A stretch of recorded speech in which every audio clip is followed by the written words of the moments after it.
Hello everyone, welcome to my channel. আমি অনেকবার চেষ্টা করেছি যে একটা ভিডিও করার, কিন্তু বারবার ভিডিও করেও আমি ডিলিট করে দিয়েছি। আমার সেগুলো পছন্দ হয়নি।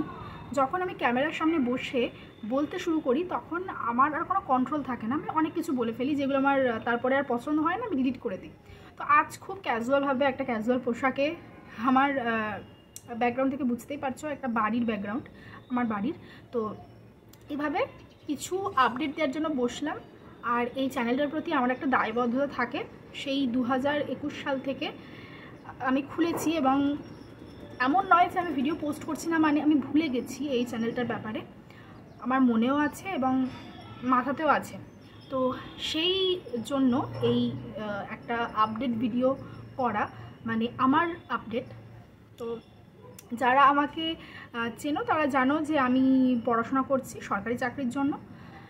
এবার এই মুহূর্তে, মানে যারা আমাকে চেনো বা চেনো না, সবাই এই মুহূর্তের সিচুয়েশানটা ভালো করেই জানো যে সরকারি চাকরির ক্ষেত্রে কীরকম অবস্থা এখন হয়ে দাঁড়িয়েছে।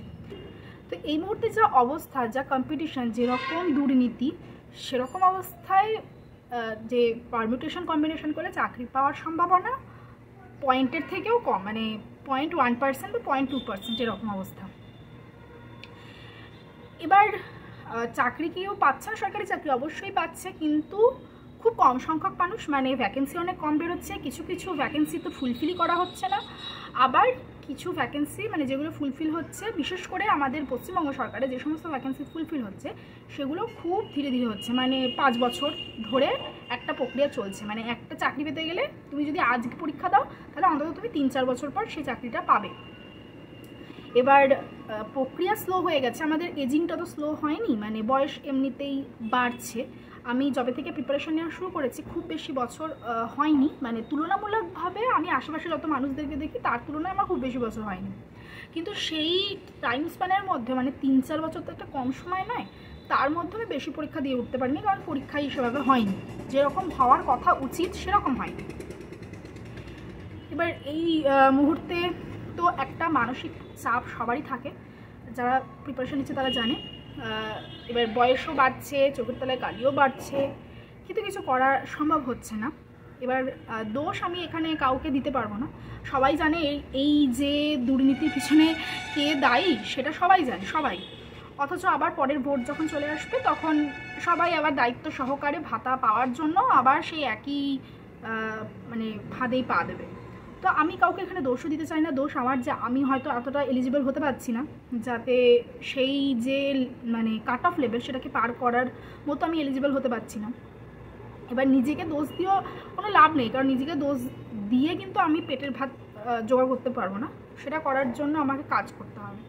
আর আমি একটা জেনারেল অনার্সের স্টুডেন্ট, মানে আমার জেনারেল অনার্সের স্টুডেন্ট, মানে কোনো টেকনিক্যাল কোর্স করিনি আমি, পাতি একটা অ্যাকাডেমিক লাইন চুজ করেছিলাম, সেখানে আমার কোনো স্কিলও নেই। সেখানেও দোষটা আমারই, কারণ স্কিল আমি ডেভেলপ করতে পারিনি, আমি সেরকম গাইডেন্স পাইনি, যার জন্য আমি বেসরকারি চাকরির জন্য খুব একটা এলিজিবল নয়। খুব কম কিছু পোস্ট বাদে বেসরকারিতে সবসময় স্কিলটাকে বেশি চুজ করা হয়, আর আমি কখনো বেসরকারি চাকরির জন্য চেষ্টাই করিনি আসলে। তো একটা মানুষের জীবনে তো শুধুমাত্র চাকরি পাওয়ার চেষ্টাটাই তো সব কিছু না, আমার জীবনে সেরকম অনেক আরও অনেক দিক আছে। এবার সবগুলো ইন্টারকানেক্টেড, মানে আমার যখন মেন্টাল প্রেশার তৈরি হচ্ছে তখন তার এফেক্ট সমস্ত জায়গাতেই পড়ছে, আমার সমস্ত ক্ষেত্রে, আমার যত সম্পর্ক আছে আমার জীবনে সমস্ত ক্ষেত্রেই কিন্তু সেই চাপটা পড়বে। স্বাভাবিক, কোনো মানুষ ভালো না থাকলে সে অন্য দিকগুলো মেনটেন করতে তার প্রবলেম হয়, সে পরের কথা। এবার এত কিছু হচ্ছে, আবার এমন অবস্থা যে কিছুই হচ্ছে না, যার জন্য আমি পারছি না এই ইউটিউবের এই ব্যাপারটাকে মানে কন্টিনিউ করতে পারছি না প্রথমত। আর আমার যে ইচ্ছা নেই তাও বলবো না, আমার প্রচণ্ড ইচ্ছা আছে, কিন্তু আমার কোনো উপায় নেই এটা করার। আর প্রতিনিয়ত ভাবি যে কি করলে এই সিচুয়েশন থেকে বেরোতে পারবো, কারণ আশা আর কি পাচ্ছি না সেভাবে। একটা জিনিস মনে হচ্ছে যে যত ফর্ম ফিল আপ হচ্ছে তার তুলনায় যত পরিমাণ সিলেকশন হচ্ছে সেই পার্সেন্টেজটা এতটা কম যে সত্যি ওই একটাই অবলম্বন ধরে কখনো এগোনো সম্ভব নয়। আর এগুলো সেটা বোকামি মনে হচ্ছে। এবার অনেকে মোটিভেশন দেয় যে লেগে থাকো হয়ে যাবে, কিন্তু কত বছর লেগে থাকবো? এবার যদি একটু পার্সোনাল লাইফের কথা বলি, তাহলে একেবারে মেসে থাকি, যেখানে কোনো প্রাইভেসি নেই। ওখানে আমার পক্ষে ভিডিও করা তো সম্ভব হচ্ছেই না, আমি অনেকবারই বলেছি। আমার ফোনটাও আর কি খারাপ এক প্রকার, খুব বেশি চার্জ থাকে না, এডিট করা যায় না, হ্যাং করে, এই সমস্ত সমস্যা। আমি নিজের জীবনেও ভালো নেই যে আমি একটা পজিটিভিটি আমার ভিডিওর মাধ্যমে স্প্রেড করতে পারবো বা হাসাতে পারবো। আমি অ্যাকচুয়ালি যেরকম হাসাতে ভালোবাসি তো, কিন্তু এই মুহূর্তে আমার নিজেরই হাসতে ভালো লাগছে না, তুমি হাসাবো কী করে বাকিদের? এবার আমি জানি যে আমি যেটা চেষ্টা করব তাতে যে আমি সবসময় সফল হব তাও নয়, কিন্তু এই যে সিচুয়েশনের মধ্যে আমি আছি সেখানে না আমার পরিশ্রমের কোনো ঘাটতি নেই। শুধুমাত্র দুর্নীতির জন্য জীবনটা এরকমভাবে নষ্ট হচ্ছে, আর কিছু না। রাগটা আমার সেখানে হচ্ছে, ফ্রাস্ট্রেশনটা আমার ওখান থেকেই তৈরি হচ্ছে।